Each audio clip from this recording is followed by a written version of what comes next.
the Tough Fish Show. I am so excited to welcome back Linda Ruggeri. Linda, thank you for coming back on the show. Oh my gosh, Jen, thank you so much for having me again. I'm so excited to be here. I am excited for you to be here too, because when we hung up from our previous conversation, and I realized there was so much more I wanted to talk with you about that would serve this audience, and in particular, translating, working with an editor who can help you translate your book. What do you do with a translated book? How to even go about that? What to consider? That's when I knew I had to have you back on the show. So talk to me a bit about how you got into the world of translating and editing in anything other than English. I know it's been an interesting journey, and it's not that it started out that way, but I think I mentioned in the previous episode. So I was born in Los Angeles to Argentine parents. So I'm a first generation American. And so I definitely consider myself Latina. And when I was 9 years old, we moved to Argentina because that's where all my grandparents were, my family, extended family, and my parents wanted to be close to their family.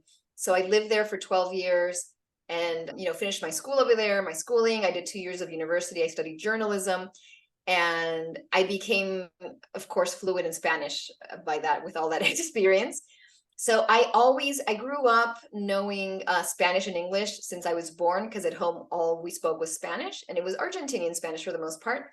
And it wasn't until I moved back to the States, which was around in the late 90s, that I realized how valuable knowing Spanish had become for so many different reasons. But I've always considered myself bilingual. I've always considered myself to have this dual identity, Argentinian American. And through my work, a lot of the things that I started seeing in publishing and in writing, Spanish always had a place. And I always felt like I had a little bit of a leg up because I was already fluent in Spanish. And I could read, write, and speak in Spanish naturally without it being an effort or something that I had to study and get a degree in. So it came very naturally. But I think when it really clicked to me that Spanish could be a valuable tool to have or knowledge to have was when I started working with my own writing, and I started working as a freelance editor about 10 years ago, because the Spanish market the Spanish market is the second largest reading market in the US. I was looking at some numbers today, and it's estimated that we have about 42 million Spanish speakers in the US. And about, of that group, that's just the group of Spanish speakers. We're not including there all the people that buy books, for example, at universities, people that are teaching Spanish, people that are learning Spanish and want to read outside of those university texts.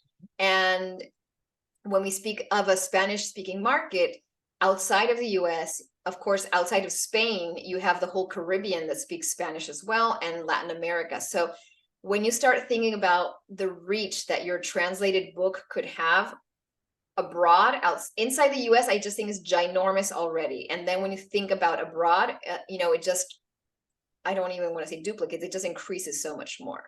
And there's such a need for other voices.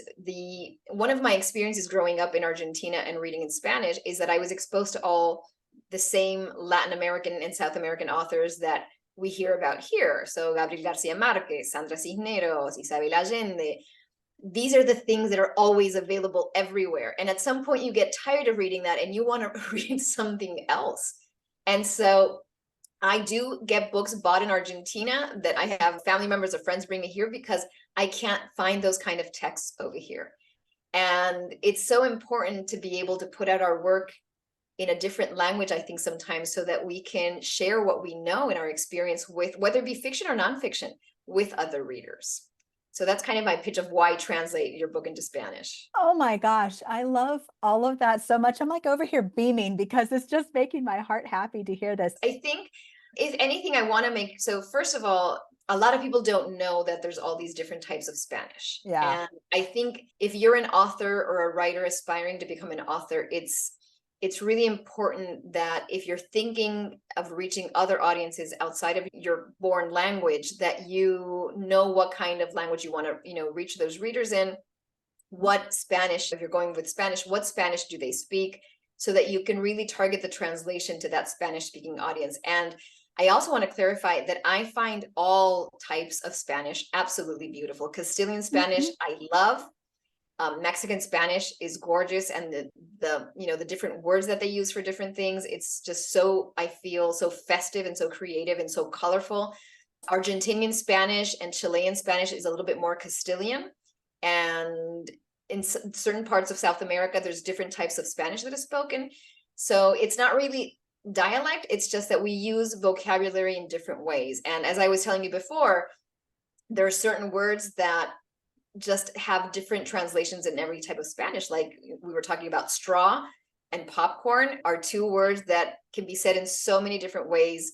And so it's really important that when you're going to translate your book, you know who is the audience that you're trying to reach, where are they located, what type of Spanish do they speak, and based on that is when you go and find the kind of translator that you're going to need for your book, and the kind of copy editor that's going to be appropriate for your book to correct that translation. Because you don't want to have someone who's translating your book into Mexican Spanish and then get a Spanish, Castilian Spanish copy editor who's going to try to correct all the Mexican vocabulary that's included because they don't know it or they don't think it's the right term for that book. So there's a lot of little nuances when choosing that, but that's kind of like the global idea that I want to make sure is clear to authors. I love what you're saying, because you're right. To understand who your audience is, where do you want your book to go? And we know we talk about that with marketing. We talk about that with, even when you're choosing your genre, what are you're trying to do certain things because it's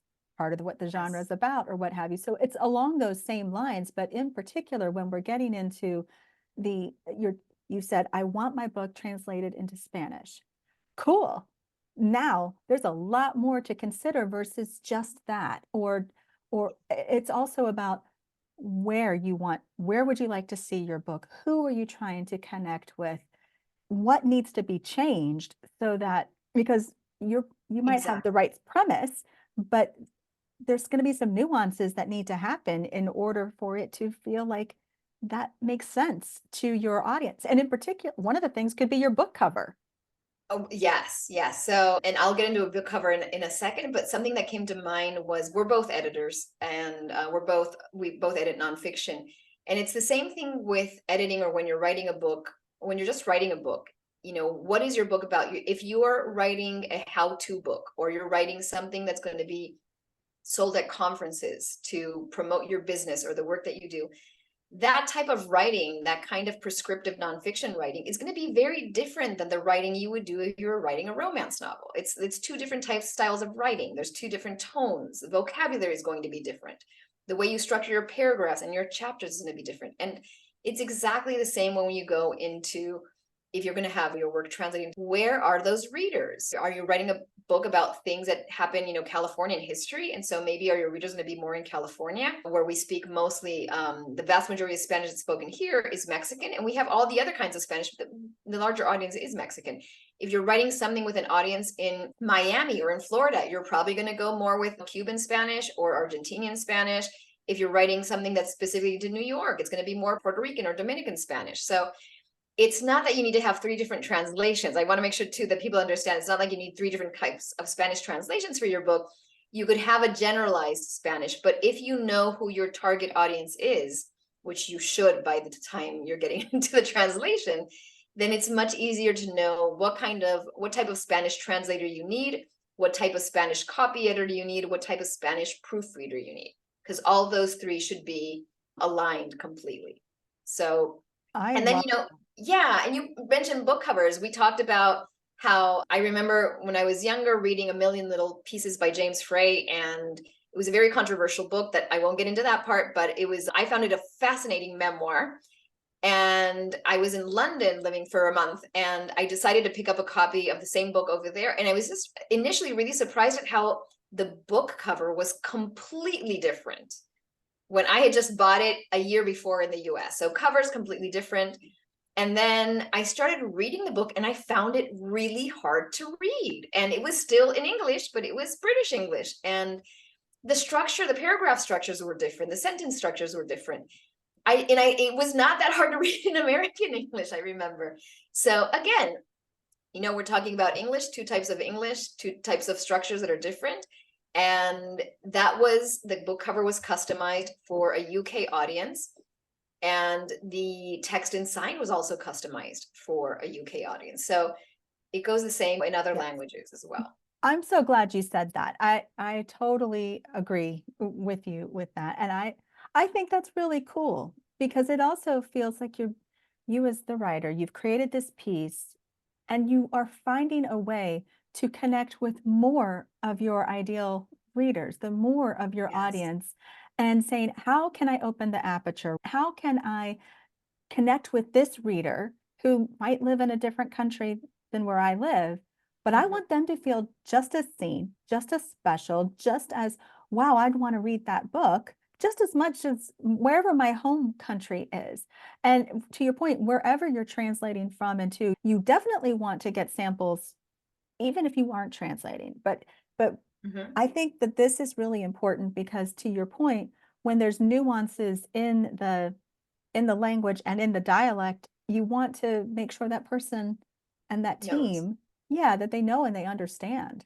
So how would somebody go about finding a translator and then finding the right editor? Do you have any tips? I'm a very big advocate of working with professional translators. And the reason I say professional translators is because professional translators have studied the art of translation and they understand the different kinds of translations there are. So sometimes you need something that's a literal translation, and that depends on what kind of message you're trying to get across. But most of the time in the kind of writing that we do in nonfiction and fiction, you're looking for, and if it's like memoir, for example, you're looking for an interpretive translation. You're not looking to translate word by word. You're looking to translate the concept, the idea. You're translating the voice. You're translating the tone of the author. And, that's going to kind of slip me into this whole AI thing, and we'll get more into that. But that's something that no machine aided translation can do. So I'll talk about that later. But in terms of finding an editor, I really like the American Translators Association. I also really like the Editorial Freelancers Association. You can type in the word translator or specific French translator, and you'll come up with a list of people that edit or that translate in that target language. And so you're always talking about what the target language is. And the translator that you want to hire is someone the target is a native speaker of that target language, ideally. I think that's my best advice. And that's where I go to find translators, and also word of mouth. So I work with a lot of editors through the Editorial Freelancers Association and through other organizations. So I know a lot of translators, and I know the people that I would rely on myself in terms of, I translate my own work and I hire a copy editor that is a specialist in the target language who does my copy editing. So for example, for our book Networking for Freelance Editors, I worked with Julio Gallardo from Mexico City. He is a phenomenal copy editor, and he corrects all my translations to make sure that they are working in Mexican Spanish, because my target audience in the US speaks mostly Mexican Spanish or reads in Mexican Spanish. And that was important for me to have that kind of localization. My new book that came out, Networking for Writers, however, I'm going to translate it, and I'm going here for a little bit more neutral and a little bit more Castilian Spanish, because I want to be able to reach an audience in South America that speaks more Castilian Spanish. So we might have some tweaks here and there. But again, I'm going to translate it, but I will have somebody else who understands Spanish in that target language that's going to correct it for me. And the proofreader will also be someone mostly likely that speaks Argentinian Spanish who could help proofread that. Okay, so I love all of that so much. I'm just so excited with this conversation. It's so much fun. What would you say to the writer who is going, I really want to see where I can take my book, and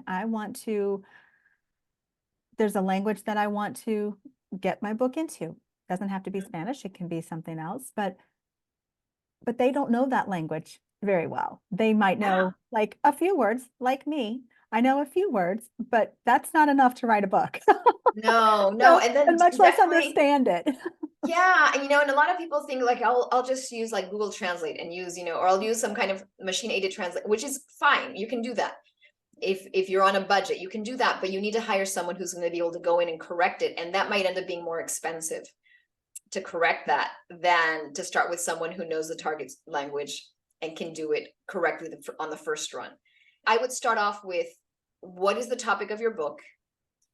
What, the same way we do book comps, to see what are your, what is your book against? What are the other books your book is against?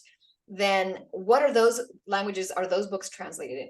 Who are the countries that consume that kind of content? Germany, for example, is a country that consumes so much, from what I understand, so much mystery, so many like police novels. And so if you write in that genre, German would definitely be a language you should consider having your book translated in. And there's so many different ways to go about that, but I would try to research where is the largest market that reads in your genre that you want to be a part of. And maybe it's 2 or 3 markets, and maybe you organize yourself, well, this year we're going to focus on German, and next year it's going to be French, and the following year it's going to be Spanish. So kind of identify where are those markets and try to start planning and budgeting for those translations for when the time comes. And how would that writer know that what they received back in that translation is honoring the original intent of the book? To your point, Yes. it's not necessarily sentence by sentence. It's taking it and nuance and understanding the nuance and then writing it accordingly. But how do they know? And I think that would be the same way that you would choose like an ARC reader or a beta reader probably before. Like, can you try to find, within your local writing groups or your writing organization, readers or writers that read in that target language fluently? Maybe you find it in a different organization abroad. So for example, I follow on Instagram this book club in a part of Mexico, and they're all women and they read a certain kind of genre, and I'm always following them and they're always replying to my post on Instagram. So for example, when my romance novel is done, hopefully in 2 years, and I have it, translated into Spanish, this would be a book group that I would be like, hey, would you guys mind reviewing my book and giving me feedback on this as beta readers? So I think it's the same way you would find beta readers for your manuscript, you want to find beta readers for your translation. And I think there's just so many different ways of finding those beta readers, but definitely have it validated by someone who reads in that target language. Yes, I love that so much. And something you mentioned earlier that I wanted to make sure we came back to was about, AI and using, basically not humans to help us. And to your point, some of it might be helpful. Like you said, Google Translate. It might get you started to think about it a little differently or see the nuance and then go, okay, at least I have an idea, especially to your point about understanding different dialects, different Yes. ways of that particular language. You can see it and at least get a feel for it. But, You can't always do that. Yeah. In another language. Yeah, for sure. And I think, first of all, I think the reality is that AI makes everything much more affordable. And when you're an indie author, budget is everything. And so you need to go for what works for you financially. And I can see the lure of going with AI or machine aided translation. And I just want to also clarify that organizations that specialize in translation, these big organizations that do translation at business levels, they are aided by technology. They are aided by a program where you can pop in the text and it'll help translate it. And what it does though, but there's always a human intervention and a human monitoring and editing that stuff, because those programs also, the beauty of those programs is that they kind of work almost like a style sheet that you would have for your manuscript. They're picking up on words that are going to be used over and over again in the text that they know already. Once it's picked, this is the translation we're using for this word, it's going to replicate and you're going to have consistency across the board. So I'm not saying anything negative. I think machine aided translation, it can be really efficient if you're a translator. And I'll be very transparent. I use a lot of Microsoft Word Translator. You can translate it into a bunch of different languages. I will pick paragraphs that I'm working on. I'll start with that. That'll give you my first translation. But because I'm so fluent, I can immediately go and switch things around and move because I know things are not working and that's not what I meant to say. And it happens a lot. So I would say, in my experience, when I use any kind of online translator in my work that's computer generated, I am correcting about 40% of that translation. So there might be a 60% accuracy in what I do, and I write specifically nonfiction and kind of prescriptive nonfiction. So maybe 60% of it is translated correctly, 55, 60%, but the other amount is always having to be edited, reworded, moved around. And as we discussed before we started this call, there are a lot of words in Spanish that can be very offensive in different types of Spanish. So being very careful to know, again, your target audience, and to make sure, one of the things that I think computer aided technology cannot help you yet with, or AI, is with sensitivity issues, with authenticity, localization, and inclusivity. These are not things that AI has been trained for, that only a human editor or a human translator will be able to pick up on. So I think I'm all for using technology in our processes to become much more efficient, but also using technology with a very watchful eye that it doesn't take over, and that that's not the end all. It's just a tool to get me to where I need to be, but I'm still going to have to be very much involved. Yeah, I agree. It's almost, I mean, there's other, to your point, Microsoft will tell you there are grammar errors, there are editing errors. Sometimes you see that, and if you accept all of them, and then a human editor might come back and go, no, we didn't need that here. Okay, you've been consistent. I see that. Is this your style preference? Or the other side can be, oh no, that was Microsoft, and you thought you were doing the right thing by getting 100. When the little editor thing comes back and says, you don't have any more of these issues, great job. It's 100% ready. Yeah, exactly. So this is exactly, I think, use technology if you can, but then know that you still need to have a human set of eyes for all of those subjects of inclusivity, sensitivity, authenticity, which are important, because the last thing you want with your translation is to offend anyone, or to alienate anyone, or to exclude anyone of your readers. Quite the contrary. You want to be as wide and as welcoming as you can to these readers, so that they keep following you, they keep buying your books. And that's why I think the other thing that's so important about a human translator and using a copy editor who understands the target language is that you're going to need those style sheets. If you're doing a series of books, you need a style sheet for continuity for book 2 and book 3. So once you have that copy editor in place that can do these style sheets, it's the translation then of the second book and the third book becomes so much easier, because you've already made the decisions that need to be applied across the board.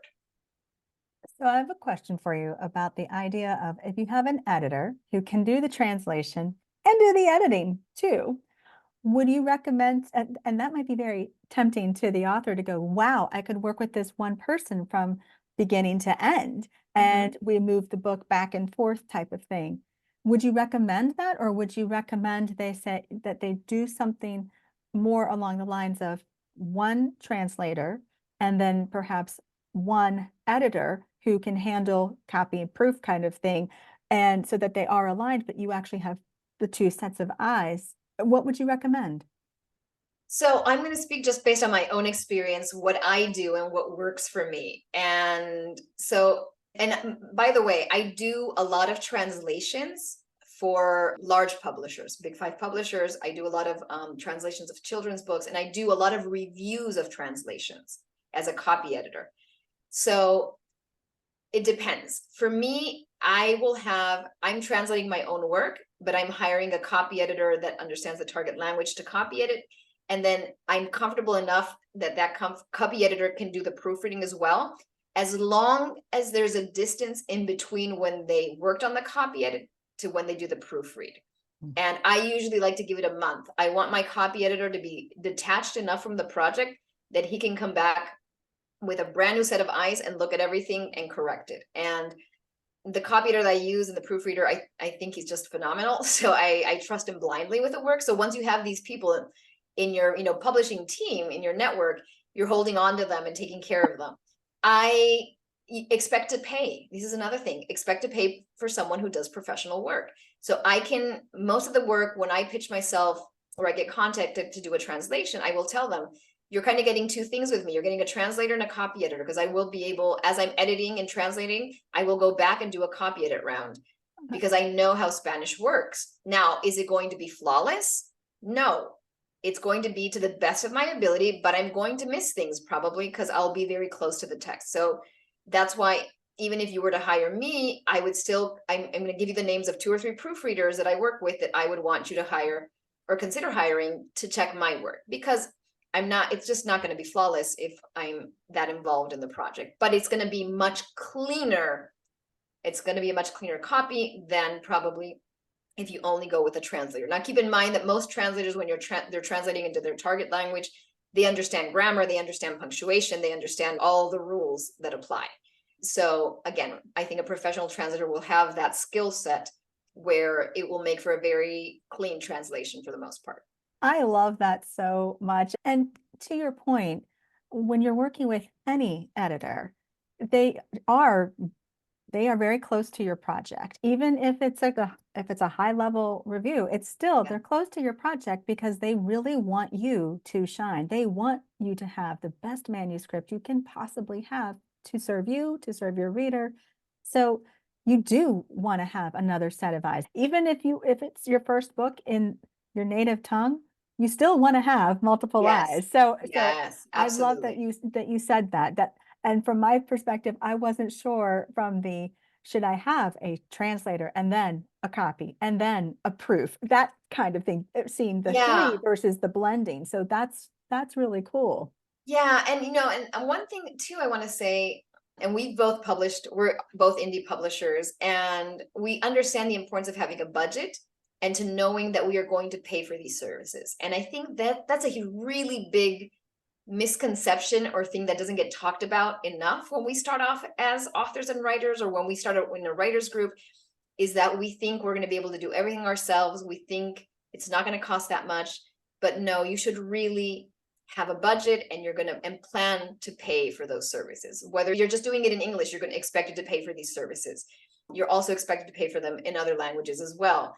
And the reason you want to have the best team in place that you can have is because it takes one negative review on Amazon or on any other review platform to throw everything off. And we've read those books that have not been copy edited or proofread, and there's nothing worse than getting distracted by things that shouldn't be in the text, by double words, by a book that hasn't been copy edited, because now I'm not thinking about the content of your book anymore. I'm thinking about how you should have paid for a proofreader, or how somebody should have checked this book before publishing it. So I think that investment is fundamental, because once you get those 1-2 star reviews for things that could have been avoided, you can't take those off. Those are there forever, and you're going to regret having that. So I'm all about budgeting and hiring the best team you can on the first try, so that all your subsequent books